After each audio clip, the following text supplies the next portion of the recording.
Belief in oneself is contagious. We are part of something larger. We are fighting for the broken.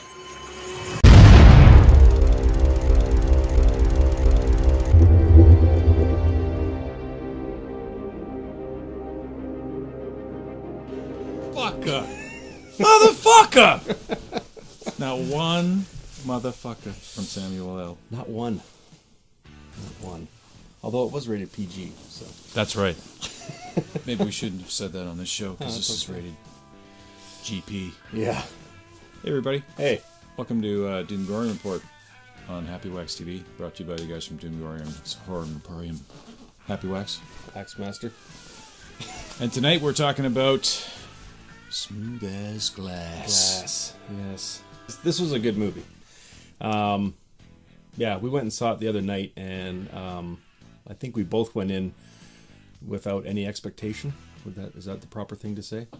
Did my best not to watch any reviews. I think you said you did your best. I didn't watch any reviews. Yeah, no. For the early screenings of the show, and so yeah, I'm not gonna lie.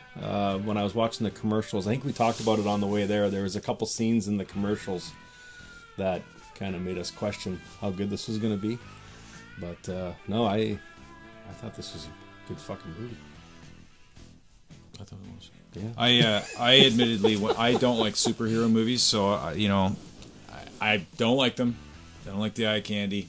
Mm-hmm. I don't like the sameness of the story over and over and over and over again. So, but hey, knock yourselves out if you like superhero movies. So I was kind of like, yeah, okay, I'll go see this movie, and then I found myself thinking I'm not going to like it. Mm-hmm. But I liked it. Yeah. I like halfway through, I was like, this is a fucking good movie. I like this movie. Yeah.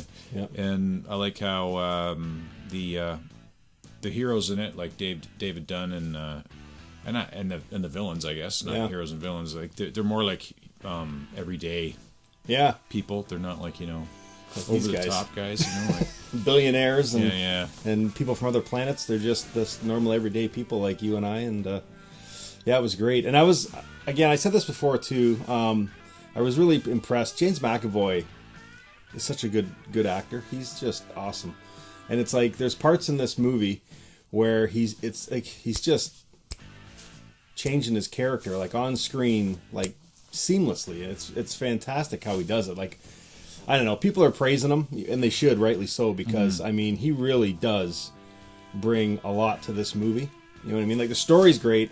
Shyamalan is back on where he should be, making great movies again and telling good stories and having his classic kind of twisty endings, and it's what you wait around for, really. And but he tells he's like Quentin Tarantino, if I can say that without getting butchered in the comments. He really is, because Tarantino tells a great story with great dialogue, and Shyamalan does that too. He really does. But you have to have the good actors to do it. And he has it in this movie. I mean, Samuel L. Jackson is amazing. I just said James McAvoy is crazy. Sarah Paulson, she's an awesome actress. But yes, who I was really sketchy about was Bruce Willis.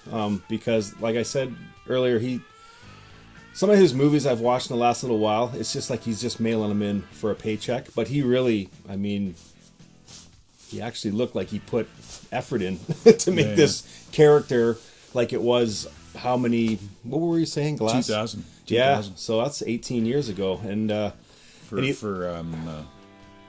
Unbreakable. Yeah. So no, I liked it, and they even brought back what's his son's name there? Spencer Treat Clark. Yeah. That was kind of cool too. That was pretty cool. Yeah. All the original actors, even Glass's mom. It was great seeing them all on the screen again. So I like how he tied together the three stories. Like if you've not watched Unbreakable, you should watch it. It's kind of like it's a tale about a superhero, but it's not really like your typical eye candy superhero story. It's more like a down to earth Dave Dunn sort of guy that's kind of a vigilante essentially. But like we were talking earlier too, that like how when we watched Split last year, at the end, we were like Mrs. Axmaster was there, and I think one of your dates was there, Yeah. and one of them. I mean, but and then someone else was there too, and so there was 3 guys. I don't know if it was Dr. Anton Mysterio. It might have been. And I wonder if Spencer was there too. And at the end of Split, we were all like, My boy. When it showed Bruce Willis sitting in the train, Yeah. we were all like, holy crap! And all the girls were Yeah. like, huh? Who's that? Yeah, they didn't know the significance. So Yeah. if you haven't watched Unbreakable, watch it and watch Split, and then go see this, and it'll make a lot more sense to you what's going on. Yeah. And me, like myself, like I've always liked M. Night Shyamalan. I'm probably the only person alive that likes The Happening and The Village. So, I like those kind of stories because he makes you think and use your imagination. He doesn't that's classic him. When he sucks is when he tries to do all these airbenders and all that kind of shit. Stick with what you know, M. Night. Stick with what you know. Yep, because you do a good job when you do it well, my friend. That's correct. So, but you pretty much summed it all up. I mean, this is a good fucking movie, and it does help to watch the first 2, or especially Glass. Mm-hmm. It's been years since I've seen that movie. Unbreakable. Sorry. Unbreakable. Yeah, I have it, and it's been probably I don't know how long.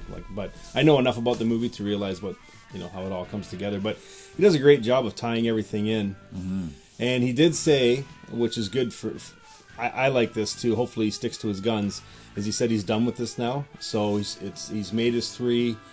I mean, the ending is awesome, which we won't say, but I mean, it is. Yeah, I liked how it ended too. Fantastic, and it's wrapped up in a nice little cocoon. Everything's good. Everybody leaves happy, and it's just leave it at that. And this thing will be a fucking classic. So, well, maybe he'll go do some new, cool, spooky movies. It'd be good to.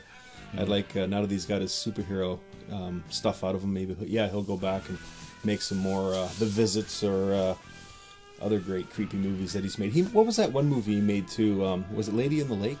Or Lady in the Water. That was a good movie. Yeah, that was a good movie. I did enjoy that movie. With the bodybuilder with the giant with the one side, arm. really skinny one side. Yeah. So. No, and Signs. I mean, Signs was probably Signs was awesome. That was a great flick. Yeah. So he's had a lot of great movies, and I think it's movies for the thinking people. It's not movies for the people who need to be led by the nose through a plot. Hey, this is what's happening now. That's what it is. This is what's happening now. We said this earlier. This is the second time we've made this video. The first time the audio fucked up, so we're kind of repeating ourselves. It feels kind of weird to repeat yourself. I don't know about you, but anyways. Jacob Tutu? A little bit. In the Hoodoo Fang. So I was saying earlier in the first video that when I came home last night, when I was at the theater with him, watching it, I posted where I was in the theater. Actually said, because my comment was, I hope this movie doesn't suck. And when I got home, I was checking Facebook, and the theater Landmark had responded saying, we hope it doesn't suck either. And my comment to them was on Facebook that it didn't. It was awesome. I really loved it. I just said I don't think it's not going to be a movie for everyone though, and I think the reason being is because a lot of audience people have gotten lazy and they expect everything spelled out for them, and you know what I mean. And he does it a little bit in this movie, but not a lot. So there'll be a lot of head scratching, I think, by some people, and I think those are the people who won't like it because they're so used to watching like an Avengers movie or I don't know, any run of the mill movie lately, and they just fucking, it's like a paint by numbers. It just it's kind of like Kiss and AC/DC fans going to see James Taylor play, okay, or a sit down Neil Young concert with an acoustic guitar. It ain't gonna have the same effect on you if that's what you're looking for. If you're looking for eye candy and explosions and freaking special effects, yep.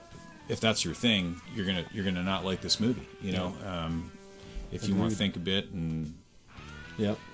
And like you pointed out too, even the way Paulson's character was always talking right at the camera, making you feel like she was talking to you. Right to you. Like there was some really awesome stuff in this movie. You just got to watch it, you know. And I don't think most people are used to doing that anymore. It's a thinking man's movie. Or person's movie, I guess you should say. Oh, Jesus Christ. Oh, my God. I'll edit that out. But anyways, yeah, it's a thinking person's movie for sure. But he does give some references as to how comic books usually work to try and help people along who I don't think would get it. But I don't know. Anyways, this movie was great. I loved it. There's a couple scenes where I thought were a little goofy, but I mean, I would probably say 85-90% of this movie was killer. I fucking loved it. And it just kept moving, too. Like, it was never boring. No. Like, the one thing I fear the most is when you have long... And you don't get this in a Tarantino movie either. When you have... The conversation was always trying to tell you something. It wasn't just boring filler. You know what I mean? Like, it was good, man. It's when you get these actors and actresses together, they just work, and it really fucking helped, so... What's your rating? Strong 8.5. Strong, very strong, almost a 9. This movie was fucking awesome. Yeah, I'll give it an 8.5 too. Yeah, I had a buddy on Facebook messaged me today and asked me if I'd seen it, and I said, yeah, I went and saw it last night, and he goes, yeah, I'm going to see it tonight, and he goes, did you like it? And I said it was fucking awesome, and he goes, is it top 10 awesome? And I was like, no. I said, but it's definitely top 50 awesome in mine, and I've seen tens of thousands of movies, so, I mean, to be in the top 50, I think that's pretty good. So he goes, oh, okay. You know what I mean? But it is a really good fucking movie. Like, you won't be disappointed if you follow what's going along. And yeah, you know, there's not guys flying around and shooting laser beams out of their eyes and stuff. So it's a superhero movie, but it's a cool, realistic superhero movie. So I enjoyed it. Yeah. So. Well, it's getting late at M. Night.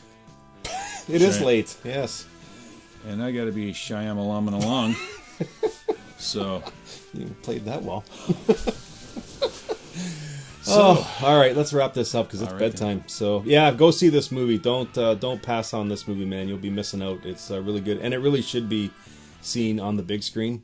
It's just a great movie. Because you'll need a big screen because James McAvoy is so pumped up it just bursts out of the screen. He's such a good. He's fucking he's like one of the fucking ripping friends. Yeah. It's ripping time! That's the spirit. Yeah, it's like, that's what he kept reminding me of. That was a classic cartoon. Oh god. Yeah, no, he's awesome, man. Like if he doesn't win something for this movie, like I don't know what the fuck. Like he was awesome. He really, really is. James Ripping Friends McAvoy. Google it. All you millennials out there that know what Ripping Friends are. Well, anyways, Ripping Friends is awesome. Yeah. Okay, well, there you go. Yeah, let us know what you think. If you've seen the movie already, and if you haven't seen it, and you watch this review and you go see it, let us know if you agree with us or disagree or whatever. But we're both giving it 8.5, strong 8.5s. Definitely worthy of an 8.5. So, but yeah, Glass, you good to go? Good to go. You look sleepy. I look sleepy. I am sleepy. We got to go. It's because we're superheroes. Yeah, fighting crime and evil. Until we see you again. Stay scared.